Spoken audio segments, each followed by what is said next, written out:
একটা প্রসিদ্ধ ঠিকানা লক্ষ্মীপুর। সেই আলেম ওলামা পীর বুজুর্গ দিনপন্থী লোকের ঠিকানা লক্ষ্মীপুরের নবগঠিত একটি থানা চন্দ্রগঞ্জের অন্তর্গত পশ্চিম মান্দারি ইশাআতুল কোরআন নুরানি হাফিজিয়া মাদ্রাসা ও এতিমখানার উদ্যোগে আয়োজিত আজকের আজিম ও শান ওয়াজ মাহফিল। এই আজিম ও শান ওয়াজ মাহফিলের পরম শ্রদ্ধা ভাজন সভাপতি করিম ইবনুল করিম, আল্লাহর এক বিশিষ্ট বুজুর্গ, আল্লাহর একজন বিশিষ্ট ওলি, এই অঞ্চলের সর্বজন মানুষের শ্রদ্ধা ভাজন ব্যক্তিত্ব মরহুম আল্লামা আব্দুল মান্নান সাহেব রাহিমাহুল্লাহ নব্বরাল্লাহু মারকাদাহু ওয়া জাআলাল জান্নাতা মাসওয়াহু।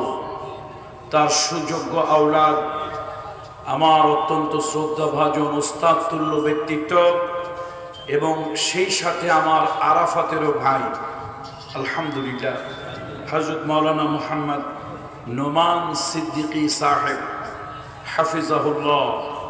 আল্লাহ তাআলা আল্লাহর এই অলির আওলাদকে দীর্ঘ সুস্থ নেক হায়াত দান করুন এবং এলাকার দ্বীনি খিদমতের জন্য, এই মসজিদ মাদ্রাসার খিদমতের জন্য, জাতিকে কোরআন হাদিসের আলোকে রাহনুমাই করার জন্য আল্লাহ তাআলা নেক হায়াত দিয়ে তাকে দীর্ঘদিন বাঁচিয়ে রাখুন।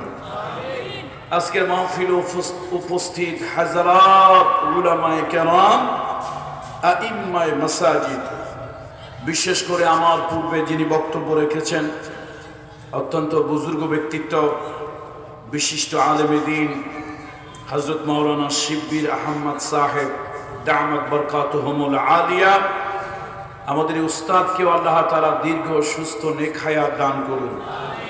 উস্তাদকে আল্লাহ তাআলা কোরআন এবং হাদিসের আলোকে এ জাতিকে জান্নাতের রাস্তা দেখানোর জন্য, রাহনুমাই করার জন্য, পথ প্রদর্শন করার জন্য আল্লাহ তাআলা উস্তাদকে দীর্ঘদিন পর্যন্ত নেক হায়াত দিয়ে বাঁচিয়ে রাখুন।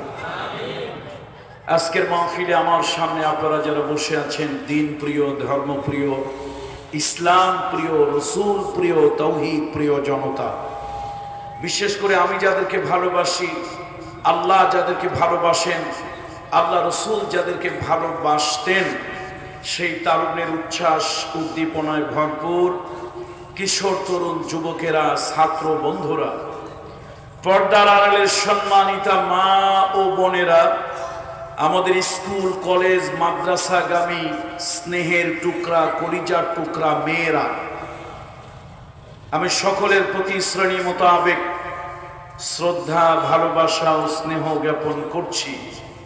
আসুন আমরা সকলে মিলে আল্লাহ তাআলার শুকরিয়া আদায় করি, পড়ি আলহামদুলিল্লাহ। আল্লাহ তাআলার দরবারে শুকরিয়া যে নির্ভয়ে স্বাধীনভাবে কথা বলার জন্য আল্লাহ তাআলা একটা পরিবেশ সৃষ্টি করে দিয়েছেন। আল্লাহ শুকরিয়া আদায় করবেন না? 15.5 বছর এই বাংলাদেশে স্বীকার করেন অথবা না করেন, আপনার বিশ্বাস হোক অথবা না হোক, আপনি মানেন অথবা না মানেন, এটা আপনার ব্যাপার।